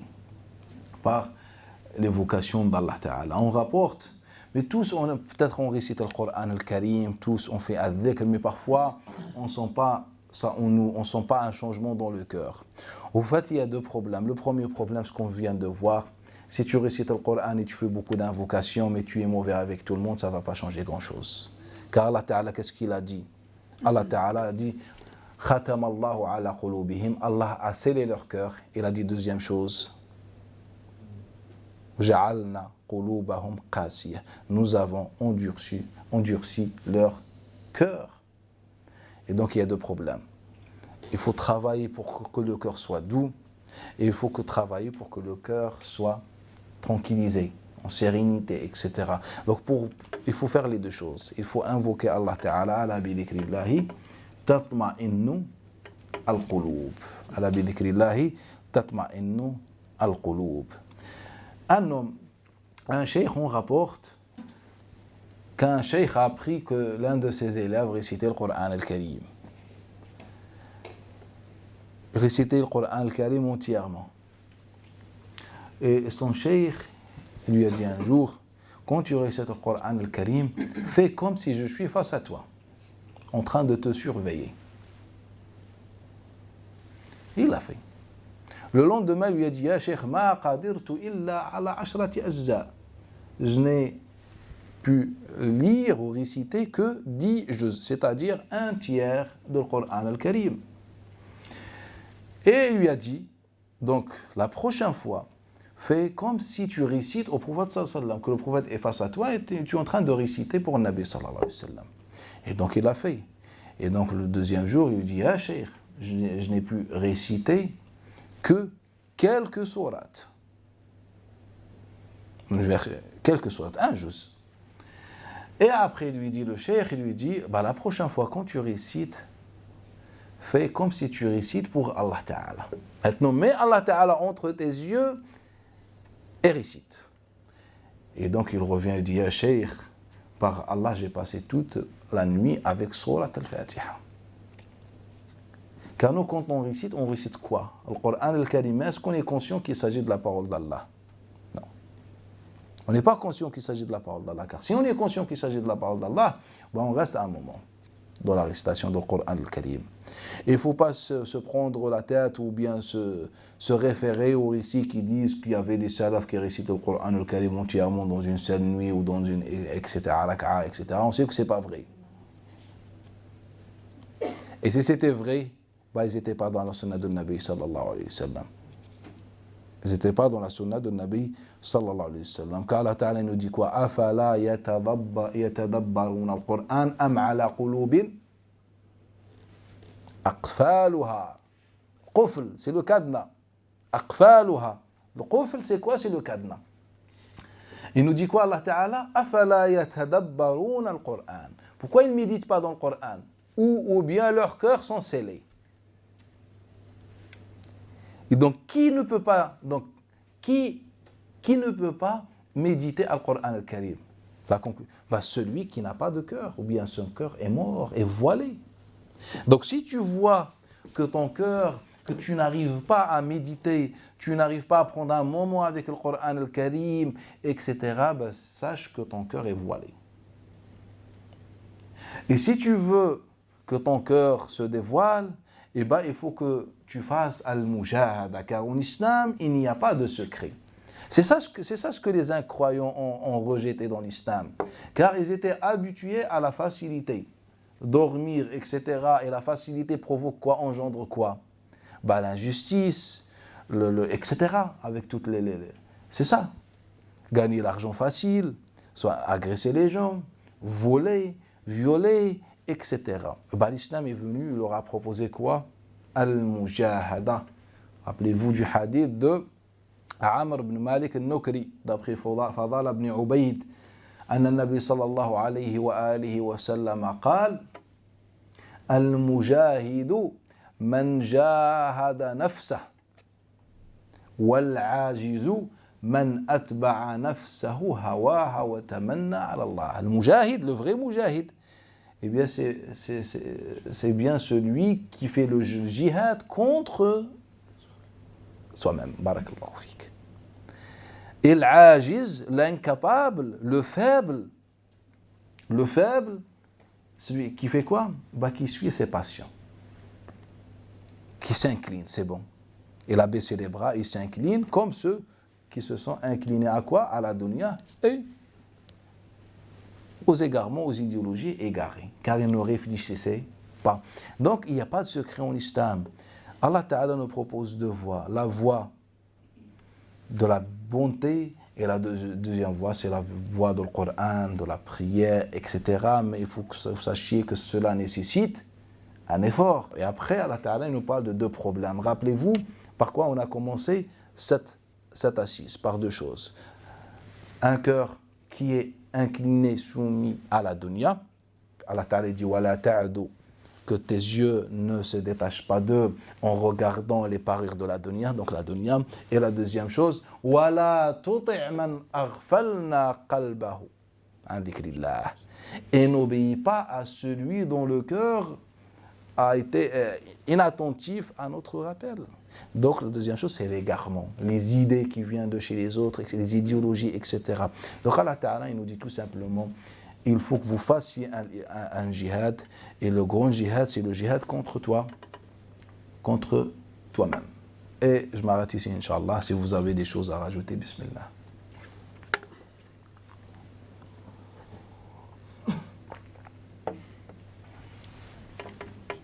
Salam alaikum, cher. Cher, j'ai pas bien compris quand vous dites que par exemple, les hadiths qui parlaient que les compagnons aient passé des nuits à réciter à lire le Coran en entier, que c'est pas possible parce que Allah a dit qu'il faut tatabbar le Coran. Et qu'on trouve beaucoup de textes notoires que pendant le Ramadan, beaucoup de salafs, ou même certains compagnons, lisaient énormément le Coran, et que certains le finissaient en 2 jours, finissaient le Coran, d'autres en 3 jours, d'autres même en une journée. Et il y avait plusieurs personnes qui ont fini le Coran très rapidement, et on se demande est-ce qu'ils ne prenaient pas l'argument du hadith qui dit que chaque personne qui va lire ne serait-ce qu'une lettre du Coran, il sera récompensé. Et une dernière chose, est-ce que celui qui lit le Coran rapidement, ça veut dire qu'il n'a pas médité? On peut l'avoir médité avant, mais à un moment bien précis pour des récompenses, on le lit rapidement. En fait, sur cette question, on a un exemple que les savants ont authentifié. C'est l'exemple d'Abdullah ibn Amr ibn al-As, Abi Abdurrahman, d'après Abdullah ibn Amr ibn al-As, lorsqu'il termine le Coran al-Karim, le Nabi sallallahu alayhi wa sallam lui a interdit de terminer vite le Coran al-Karim, lui a déterminé 10 jours, 20 jours, etc. Et donc là, on voit que le Nabi sallallahu alayhi wa sallam, si on se réfère au jugement que les savants ont porté à ce hadith-là, et tout simplement, on dit que c'est des conseils, il n'y a pas meilleur que le conseil de Nabi sallallahu alayhi wa sallam. Deuxième chose, en fait, je ne suis pas responsable de ceux qui terminent le Coran en une seule nuit. Moi, je pense que c'est impossible. Après, ça dépend, il faut voir la nuit et de quelle façon tu récites. Après, si on récite une récitation qui est tellement rapide qu'il peut même mener la personne à mal prononcer les versets, à avaler les mots, etc., on connaît ce genre de récitation. Si quelqu'un me dit, moi je termine tout le Coran al-Karim en cette nuit, moi je ne crois pas. Même si on rapporte, etc. On a rapporté beaucoup de choses. Il n'y a pas que ça. La deuxième chose, le hadith qui parle que celui qui récite une lettre, il a la récompense, c'est ça le hadith là. Et ce n'est pas une parole de Nabi sallallahu alayhi wa sallam, c'est juste un discours. Abdullah ibn Mas'ud faisait des conseils, il appelait les gens à réciter Al-Qur'an al-Karim, il leur disait celui qui rapporte, c'est le hadith qui prononce une lettre de Al-Qur'an al-Karim, il a une hasana, et je ne dis pas que alif lam mim hasana, alif c'est hasana, lam c'est hasana, mim hasana, déjà c'est problématique. Même si on suppose que ces hadiths-là, c'est problématique. Car le mot al-harf, ce n'est pas la lettre, on ne peut pas le traduire par la lettre. La lettre, c'est quelque chose qui a été inventé plus tard, c'est un concept que les savants de la grammaire ont inventé. Donc il est tardif. Lorsque dans l'époque de Nabi sallallahu alayhi wa sallam, on utilisait al-harf, vous voulez dire quoi?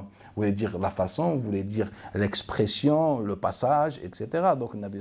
Donc il est impossible que Nabi sallallahu alayhi wa sallam a pu dire cette parole, il est impossible. Abdullah ibn Mas'ud, il est impossible aussi que Abdullah ibn Mas'ud a pu prononcer cette parole, car Abdullah ibn Mas'ud ne connaissait pas le mot harf qui veut dire la lettre. Car harf en langue arabe, ça ne veut pas dire la lettre.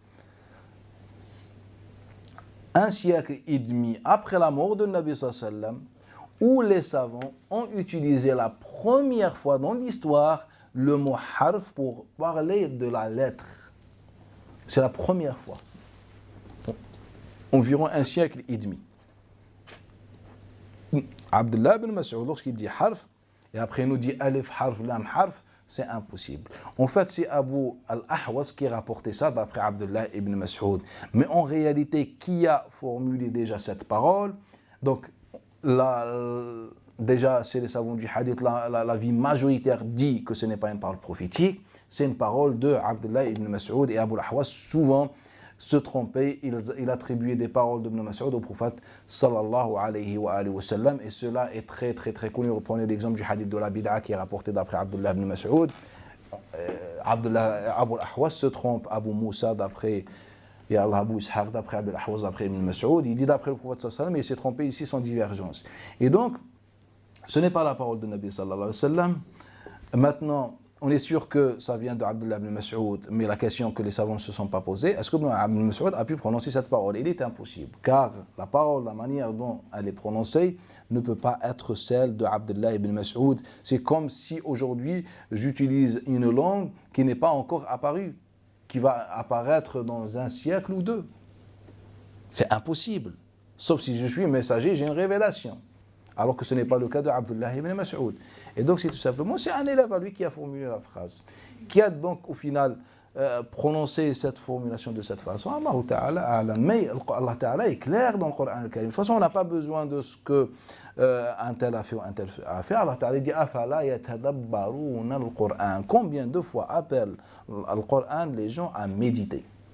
Et la méditation n'est pas compatible avec la récitation précipitée. Pour terminer le Coran al-Karim, même en 2 jours, il faut que tu récites plus rapide que l'éclair ou je ne sais pas.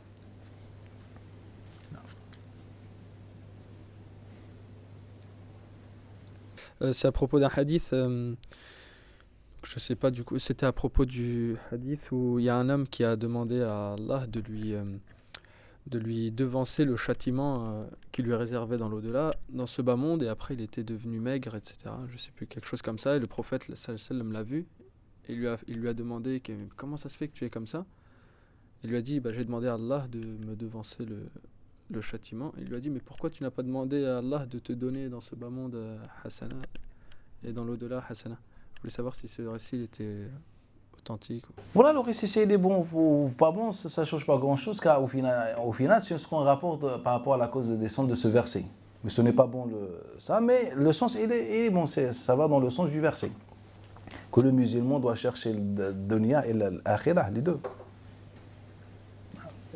Salam. Parce que justement, c'était dans le sens, en fait, c'était si ce verset, ce hadith, il était authentique. Donc, parce qu'on a l'impression que les musulmans aujourd'hui, il faut qu'ils souffrent dans ce bas monde pour pouvoir avoir le hasana dans l'au-delà. Ils doivent souffrir dans le bas monde. En fait, c'est ça ce qui est, en fait, le problème ne vient pas de ce hadith. En fait, le problème, il vient d'un patrimoine qui est envoyé par les hadiths qui appellent les musulmans à quitter le dunya, à maudire la dunya, à se révolter contre la dunya. Il n'y a aucun hadith de Nabi sallallahu alayhi wa sallam qui parle dans ce sens-là. Il n'y a pas. C'est un hadith mensonger, bien sûr. Il n'y a pas. Donc c'est ça le problème. C'est que notre religion, c'est quoi? Jusqu'à maintenant, on ne sait pas. Jusqu'à maintenant, on ne sait pas. Nous, en fait, il y a un problème que les chouïrs n'arrivent pas à comprendre, à saisir. C'est que, imaginez, moi j'étais à la place du Bukhari, ou Muslim, ou n'importe, rahimahumullah. Et moi j'étais pour la dunya. Imaginez. Qu'est-ce que j'aurais fait? Rapporter des hadiths pour la dunya. C'est vrai ou pas? Imaginez que moi j'avais certaines convictions. Qu'est-ce que j'aurais fait? Mettre ces convictions. C'est-à-dire en rapportant les hadiths qui vont dans ce sens-là. Et donc la question, est-ce que les musulmans, si c'était le cas, est-ce que les musulmans ont retrouvé la religion qu'on connaît aujourd'hui? Répondez-moi. Oui ou non? Et donc, on est entre les mains de qui? Les hommes. Le Bukhari a fait son travail comme n'importe quel savant, il a écrit un recueil. Est-ce que le Bukhari vous a dit, si vous ne suivez pas mon recueil, vous êtes dans l'enfer? Ou déjà, est-ce qu'il peut dire cette parole? Non. C'est que nous, on est venus, il y avait bien sûr des choses à prendre en compte, un peu de politique, des convictions personnelles, un peu des écoles, etc. Des savants, on ont considéré comme le Bukhari comme authentique, ou bien comme les 6 livres, comme les livres les plus authentiques. Bukhari, Muslim, Nasa'i, Abu Daoud, Ibn Majah et Tirmidhi. Si dans l'histoire il y avait des hommes, ou bien des savants qui ont dit, voilà, pour nous, le livre le plus authentique, par exemple, juste un exemple, c'est le Sunan de Sa'id ibn Mansour et c'est Musannaf Abdur Razzaq, par exemple, ou c'est tout simplement Mu'jam al-Tabarani ou le Bazzar, ou je ne sais pas. Est-ce qu'aujourd'hui on aurait la même vision sur l'islam? Bien sûr que non. En fait, ce que je suis en train de vous dire ne nécessite pas des études. En fait, c'est logique. C'est que nous, on est entre les mains des hommes aujourd'hui. Au lieu qu'on se dise, écoutez, les hommes ont fait un travail, ce travail doit être respecté, et certainement, bi'idnillah, ils seront récompensés, on leur fait dua, mais maintenant, chaque génération a son travail, donc on voit, on revoit, etc. Et on propose, nous, c'est ça la productivité. En islam, on propose nous des recueils du hadith compatibles à notre époque. Autrefois, on parlait de quoi? Autrefois, on était dans des débats politiques, de croyances, halal wal haram, il y avait le Hanafiya et les autres, et tout simplement, cela a engendré un livre qui prend en considération 2 chapitres fondamentaux. Le premier, c'est la croyance, c'est pour ça que tous les recueils du hadith pratiquement parlent de la croyance, de sunna, etc. Pratiquement tout. Il parle de ça. Il y a une partie qui parle sur Sunnah, la révélation, la foi, etc. Prenez l'ordre du livre de Muslim. Prenez les chapitres de Bukhari. Bref, et Sunnah, c'est la même chose. Généralement, on parle de ça. Et la deuxième chose, on était dans un débat sur les pratiques. Il y avait le Hanafiya, les gens de l'Koufa. Il y avait vraiment un grand débat. Ce n'est pas un débat futile. C'était vraiment un grand débat. C'était l'actualité de l'époque. Et donc, qu'est-ce qu'on a fait? On a écrit des livres pour montrer utiliser les hadiths pour appeler les gens à notre conviction, ce qu'on considère comme sunnah. C'est tout simplement ça. Donc aujourd'hui, on doit faire quoi? On doit faire la même chose. Que par rapport à notre époque, on écrit des recueils du hadith. C'est-à-dire, alhamdulillah, les savants ont fait le travail, l'islam est préservé par Allah, on a un patrimoine, on étudie le patrimoine et on écrit des recueils du hadith tout simplement, avec des chapitres nouveaux. Jusqu'à quand on va parler des impuretés, les chameaux, les chiens, les poils des ânes, jusqu'à quand on va parler de ça? Dans quelles conditions le Jumu'ah est obligatoire, lorsqu'il y a une ville, mais qu'est-ce que la ville, mais tout le système a changé. Et maintenant encore, plusieurs siècles plus tard, on utilise encore les critères des anciens. Le Jumu'ah est obligatoire lorsqu'il y a 12, 40 ou je ne sais pas de personnes présentes, etc. Il faut qu'il y ait un commerce ou deux dans tout ça, ou bien un commerce, il y a une vie pour que le Jumu'ah soit obligatoire. Et bref, on n'est que dans ça. Jusqu'à maintenant. Lorsqu'on traite le divorce, est-ce que le divorce est possible si j'envoie une lettre par quelqu'un, etc. Donc on étudie comment cette lettre est arrivée. Mais là, le monde, ce n'est plus là. Ce n'est plus le pigeon qui transporte les lettres. Réveillez-vous. Jusqu'à là, quand tu fais l'adhan, tu fais Allahu Akbar alors que le micro est là. Jusqu'à là, les gens ils vont à la fenêtre dans certaines mosquées pour faire l'adhan alors qu'ils ont un micro. Et quand on dit Hayya ala salat, ils tournent sa tête. On leur dit c'est la sunna de Nabi sallallahu alayhi wa sallam, réveille-toi. Le monde a radicalement changé. Même dans les prononciations, regardez même dans les prononciations, que ce soit dans la récitation, dans l'adhan, ou dans le takbir, dans le taslim, dans les prières, etc. Jusqu'à là, on vous impose à bien sortir la lettre de la gauche, etc. En fait, c'est un débat ancien. Si les savants ont parlé de ça, c'était par rapport à leur époque. Dans l'époque de Ma'moun, où si la lettre contenait une erreur grammaticale, et ben, l'auteur est exécuté sur place. Et naam. C'était un grand débat. C'était leur monde intellectuel. C'est comme si aujourd'hui on a le même débat. On incite que celui qui récite un peu comme ça, bah, ça n'existe pas. Est-ce que le Nabi sallallahu alayhi wa sallam a enseigné une seule fois aux compagnons comment réciter, comment sortir les lettres, ou bien on a une trace sur la prolongation et sa durée? Et ça n'existe pas. 0% dans notre patrimoine. Et on du faut que tu dis Assalamu alaykum, Allahu Akbar. Réveillez-vous, le monde a changé. L'histoire, l'arabe, etc., les débats arabes, les marchés qui se faisaient pour débattre, la poésie, etc., tout ça a disparu. Pourquoi donc tu appliques une jurisprudence qui a été prononcée dans une époque comme ça sur nous aujourd'hui? En plus, on est en France, monsieur. Et donc, en fait, notre jurisprudence de A jusqu'à Z, je peux enlever peut-être 2-3%. C'est bon, est ancienne. Est ancienne et qui n'a aucun rapport avec les textes, je vous le dis. Aucun rapport avec les textes. 30 à 40% de la jurisprudence est inventée. Je parle de la jurisprudence reconnue. Je ne parle pas des hadiths faibles ou inventés chez tout le monde. Ce qui est reconnu, on a 30-40%. Non. Et donc, c'est ça le problème. Ça m'interpelle beaucoup parce que la dernière fois, je prenais d'autres cours. Et il y a mon autre professeur qui m'expliquait que l'imam Shafi'i, par exemple, quand il était en Irak, il avait fait un livre de fiqh. Et quand il a voyagé en Égypte, il a carrément tout modifié. Est-ce qu'aujourd'hui, nous, on ne devrait pas concrètement, en tout cas je parle des musulmans qui vivent en France, se prendre en main et décider de faire un livre de fiqh, mais pas pour nous?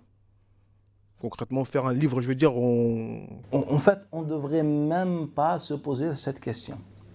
Déjà, la question, déjà, elle est fausse. En tant qu'un musulman, c'est un automatisme en nous. Normalement, en tant qu'un musulman, on produit. On a notre vision à nous. On a les mêmes textes. Ces textes, à chaque fois, sont utilisés. C'est ce qu'on fait dans le programme de cette année. Il y a des cas. Je ne peux pas ouvrir certaines portes, car si on ouvre certaines portes, il faut les résoudre. Et on n'a pas le temps pour ça, mais ce qu'on fait dans le programme de cette année, c'est un problème. En fait, c'est une catastrophe. En tout cas, je vous encourage à faire un livre et le proposer à toutes les mosquées en France. Et en fait, on n'a pas de niveau déjà pour s'asseoir ici.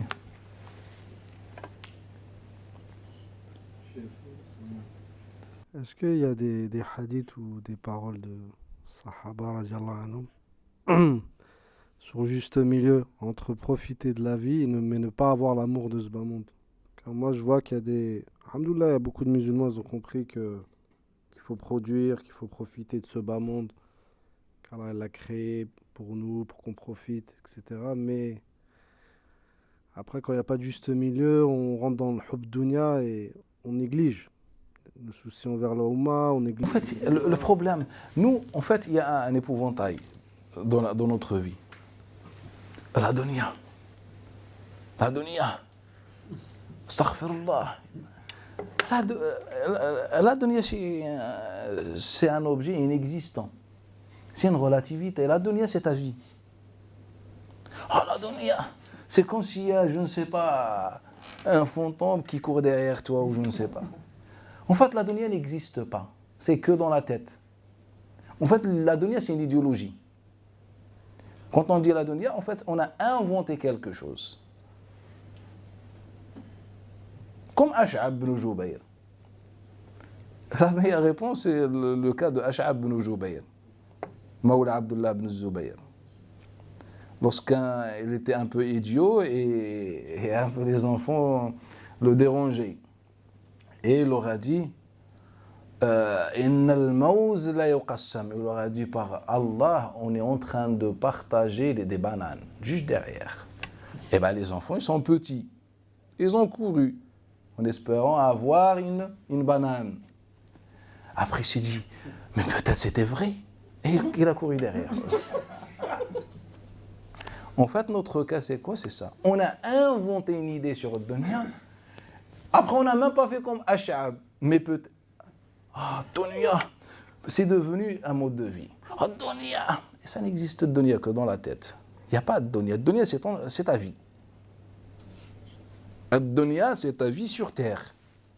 Et cette vie sur terre a des obligations dans le Coran. Pourquoi Allah Ta'ala, il ne nous a pas dit, mais je vais vous envoyer dans le premier châtiment avant le deuxième châtiment, et la dunya s'appelle le premier châtiment.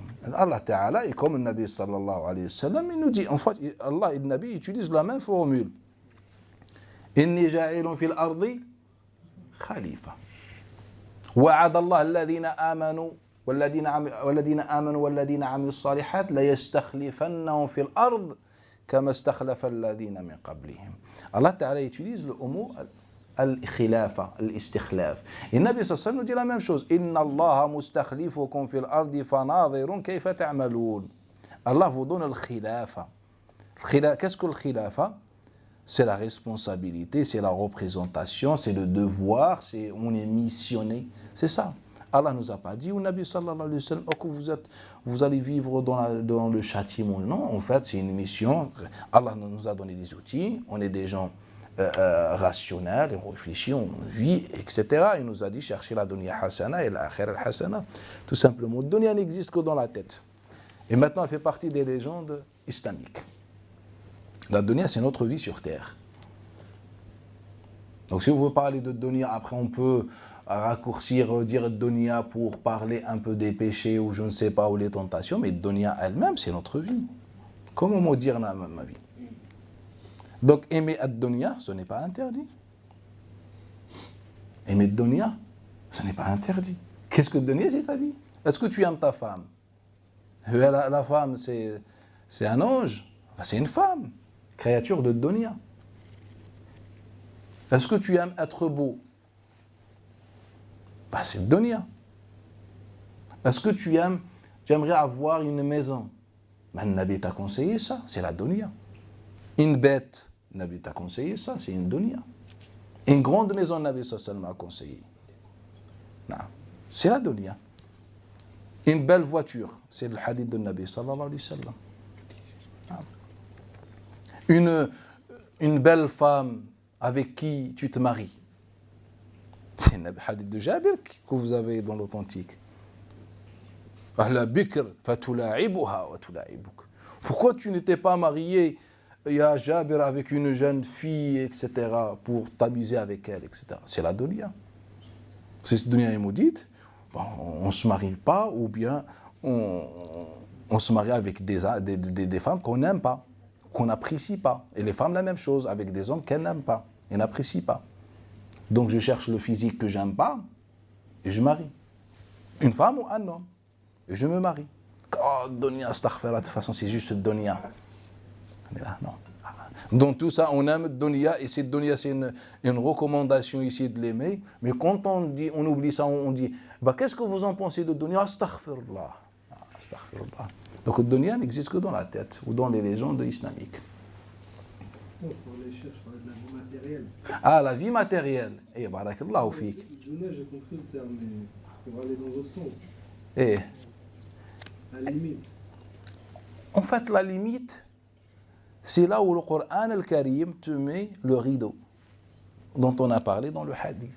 Quand tu vois le péché qui arrive vers toi, bah c'est ça la limite. Je parle de la vie matérielle, comme certains musulmans, tu lui donnes 100, 200 000 euros, on ne le voit plus. Tu lui rayes un petit peu sa voiture sans faire exprès, il te dépose, tu as ouvert la porte un petit peu. Bah justement, Nabi Sassam dit ça. Et c'est pour ça que le musulman doit faire sortir ces créatures de son cœur. Voilà, c'est ça. Les gens qui courent après la mode, des couples toute la journée au centre commercial et il n'achète même pas, il n'invite même pas sa mère à un restaurant ou là. Après, on revient au hadith de Nabi sallallahu alayhi wa sallam, c'est ça. Est-ce qu'on dit dunya ou ceux qui... Après, tu peux dire dunya pour raccourcir, car dunya maintenant est un concept qui est connu dans un sens particulier chez les musulmans. Après, tu peux dire dunya, mais je voulais reprendre sur la question de dunya, car nous, dunya, etc. Mais non.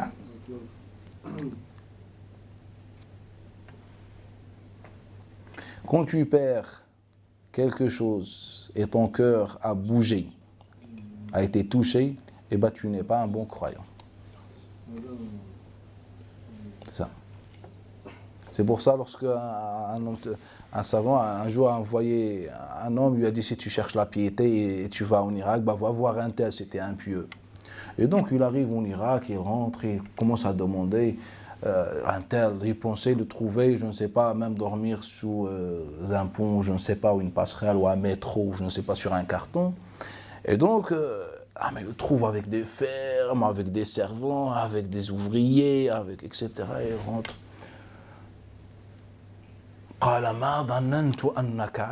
Je ne savais pas que tu avais tout cela.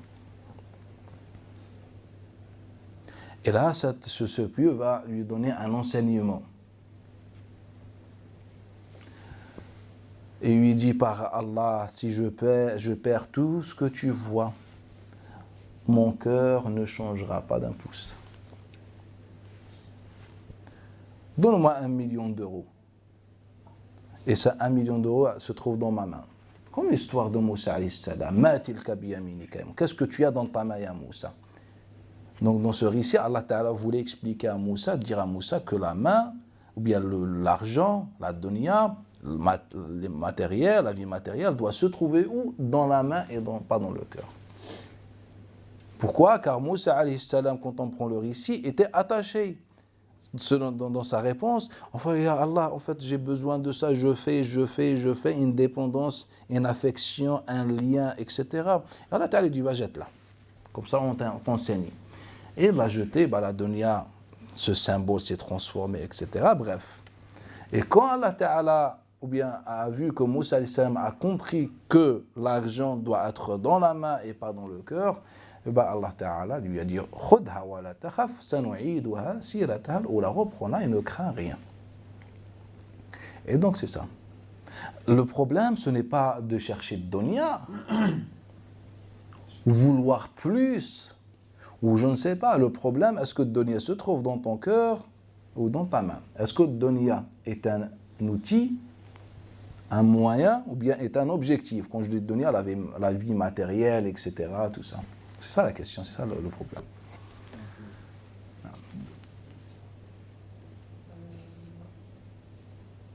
Par rapport à, vous disiez, on veut le bien ici-bas, le bien dans l'au-delà, on doit demander les deux.